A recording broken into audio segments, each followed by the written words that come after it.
Welcome to Reading Between the Lines with Roshan. In this segment, we continue looking at how you could open your stories and introduce your character and theme. And I have with me the first page of Yoko Ogawa's The Memory Police.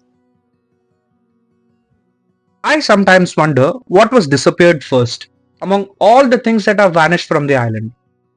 Long ago, before you were born, there were many more things here. My mother used to tell me when I was still a child.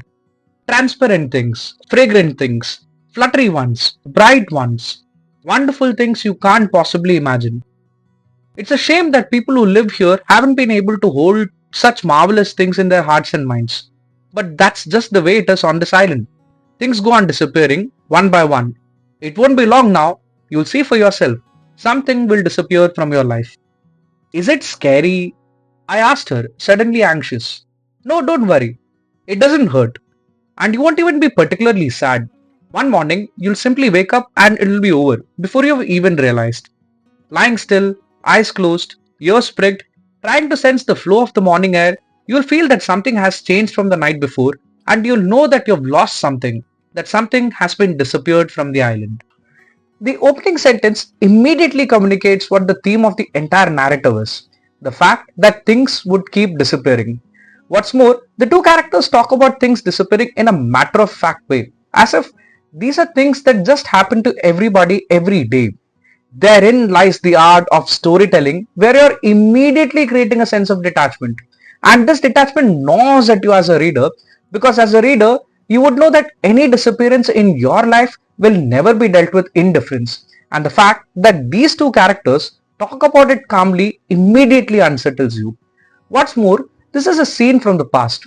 We know this even in the later pages of the narrative because we know the narrator is older now. But the writer introduces the lead character as a child who is told about things by her mother. In the mother's reassurances to her daughter when she says, "No, don't worry, it doesn't hurt," you'll immediately sense an uneasy discord in the entire system by which the world in this narrative works.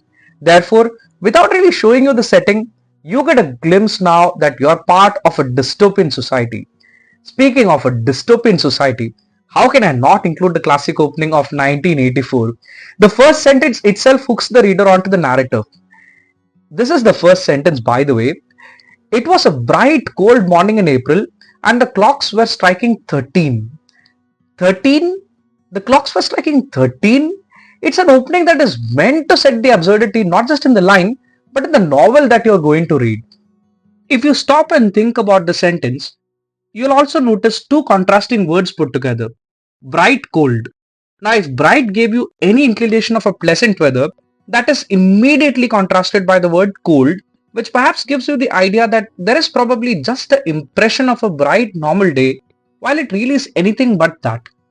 Throughout the first page, the novel gives you a clear indication of what you could expect from the whole narrative without throwing any grave surprises or shocks your way.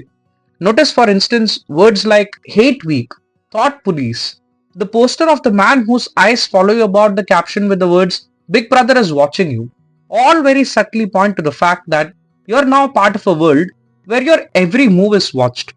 We're not very concerned about the intricate details of what hate week involves, but we get the general gist. And we know that these details would be given to us later. What Orwell does here is, he introduces the theme of the novel early on and gives his reader a gist of his world, fully understanding that he'll be covering up the details in the later pages. This is writing that has gone through solid planning. There are still quite a few things we could talk about the first page of 1984 with respect to, say, the setting, but we could probably look at that in another video. But I hope you've got a decent understanding of the ways by which you could start a story. You could make your opening dramatic or use flashback, but the elements that you're beginning with should hold a considerable space later on in your story as well. And make sure that your readers or viewers get a good glimpse of the main character and situation early on. I hope you enjoyed this session on how to open stories and introduce characters and themes. Until next time, goodbye.